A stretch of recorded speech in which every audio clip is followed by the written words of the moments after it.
ऐश्वर्य वैभव के स्वामी शुक्राचार्य कर रहे हैं अपनी राशि का परिवर्तन। जा रहे हैं सेनापति मंगल की राशि। जय श्री गणेश। नमस्कार, मैं आचार्य संजय द्विवेदी। मेरे समस्त प्रबुद्ध दर्शकों का मेरे चैनल पर हार्दिक स्वागत है। आज मैं शुक्राचार्य के राशि परिवर्तन प्रभाव को लेकर आपके सम्मुख उपस्थित हूं। ऐश्वर्य वैभव, धन संपदा देने वाले, जीवन के समस्त सुखों का अर्जन कराने वाले, भूमि भवन वाहन का सुख देने वाले, लग्जरीज का सुख देने वाले, बड़े इंडस्ट्री का सुख देने वाले, बड़े इंडस्ट्री के कारक, बड़े व्यापार के कारक, जेम्स ज्वेलरी, रत्न आभूषण के कारक शुक्राचार्य, स्त्री सुख के कारक शुक्राचार्य जब अपनी राशि का परिवर्तन करते हैं तो यदि ये एक अनुकूल भाव में जाते हैं तो समस्त सुखों का अर्जन करा देते हैं। शुक्राचार्य का राशि परिवर्तन एक माह का होता है। इस समय में विशेष रूप से ये अनुकूल स्थिति में पहुंचकर विशेष लाभ देते हैं।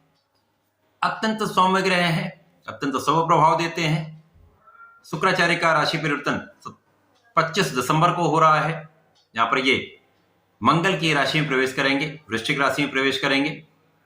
अब ये परिवर्तन अलग अलग राशियों के लिए अलग अलग भाव में बन रहा है, अलग अलग स्थानों पर बन रहा है, उसी के अनुसार ही परिणाम की प्राप्ति हो।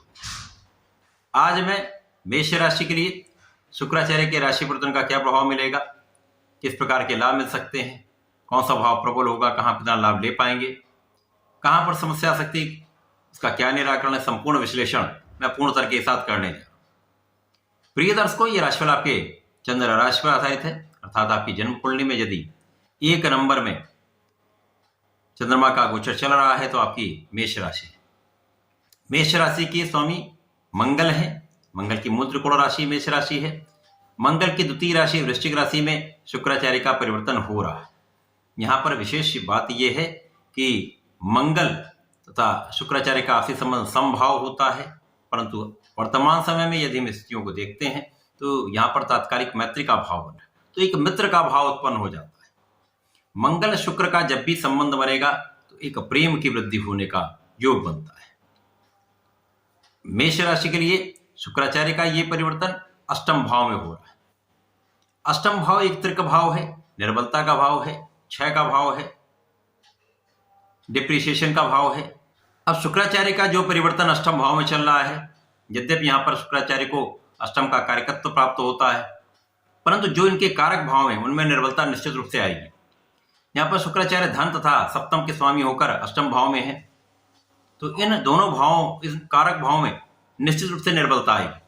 धन का भाव भी निर्बल होगा, धन का संचय नहीं हो पाएगा, धन का अपव्यय हो सकता है, स्वास्थ्य समस्याओं में अपव्यय हो सकता है, जीवन साथी के स्वास्थ्य में निर्बलता निश्चित रूप से आ सकती है, जीवन साथी के साथ क्लेश बढ़ सकता है, मानसिक द्वंद्व की स्थिति हो सकती है। परंतु यहाँ पर प्रेम में बहुत कोई समस्या नहीं है, परंतु यहाँ पर आपका व्यय स्वास्थ्य समस्याओं में हो सकता है, जीवन साथी के स्वास्थ्य समस्याओं में हो सकता है। कहीं न कहीं से आपके विलासिता में वृद्धि हो सकती है, इस विलासिता के कारण आपका व्यय बढ़ सकता है। आपकी स्वास्थ्य समस्याओं में व्यय की स्थिति दिख रही है। आपको अपने अपव्यय पर नियंत्रण रखना होगा,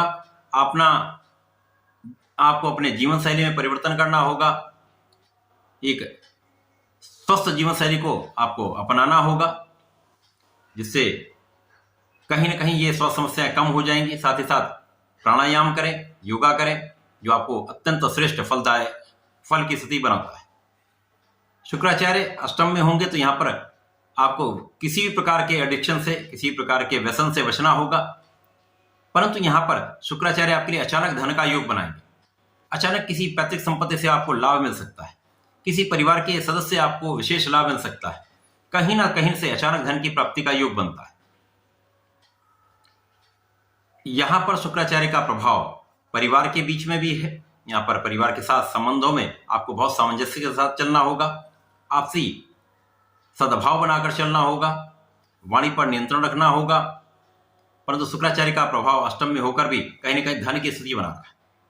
साझेदारी में काम करते हैं तो साझेदारी में धन का लाभ मिल सकता है, अचानक धन प्राप्ति होगी, परंतु यहाँ पर साझेदारों के साथ में कहीं ना कहीं से एक मनमुटाव हो सकता है, एक क्लेश की स्थिति बन सकती है। कानूनी समस्याओं से बचकर रहें, विवाद से बचकर रहें। यदि आप कानूनी समस्याओं में नहीं फंसते हैं तो आपका व्यय भी नहीं होगा।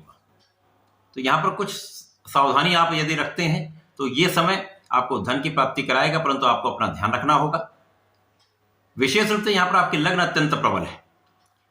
आपके लग्न प्रबल होकर आपके भाग्य भाव में है, जिसके कारण भाग्य का संपूर्ण साथ आपको मिलेगा। तो आप कष्टों में तो आ सकते हैं, परंतु यदि आप सावधानी रखेंगे तथा भाग्य का साथ आपको समस्त समस्याओं से बचाएगा, आपको आगे बढ़ाने का प्रयास करेगा, आपके लिए एक अच्छा योग बनाएगा। तो शुक्राचार्य का परिवर्तन बहुत विशेष फलदायी नहीं है। इस समय में आपको सावधानी भी रखनी होगी।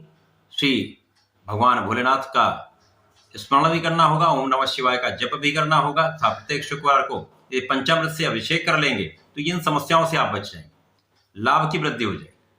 तो ऐसा करके इसका लाभ लें। धन्यवाद, नमस्कार।